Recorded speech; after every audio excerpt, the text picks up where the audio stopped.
জার্মানির আকাশে আজকে খুব সুন্দর ঝমকালো রোদ উঠেছে। কিছুটা বসন্তের ভাইবস এসেছে। তাই একটু হাঁটতে হাঁটতে বের হলাম। হাঁটতে হাঁটতে শহর থেকে একটু গ্রামের দিকে চলে আসলাম। এসে দেখি এখানে কাইন্ড অফ জঙ্গলের মধ্যে একটি মনোমুগ্ধকর অনুষ্ঠান হচ্ছে। আর এটাকে ওয়ান কাইন্ড অফ কনসার্টও বলা চলে। কারণ হচ্ছে এখানে কিন্তু লাইভ গাওয়া হচ্ছে।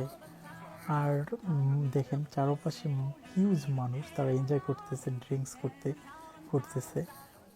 একটা জিনিস খুবই ইন্টারেস্টিং, সেটা হচ্ছে দেখেন এখানে কিন্তু ইয়ং জেনারেশন থেকে ওল্ড জেনারেশন অনেক বেশি। ম্যাক্সিমাম হচ্ছে কাপলরা এসেছে যারা হচ্ছে ম্যাক্সিমাম 80 আপ, মহিলা পুরুষ এমন কাইন্ড অফ বয়ফ্রেন্ড গার্লফ্রেন্ড তারা এখনও। তো জার্মানিতে কিন্তু গড় আয়ু অনেক বেশি বাংলাদেশের থেকে, প্রায় 80 থেকে 90 বছর হয়ে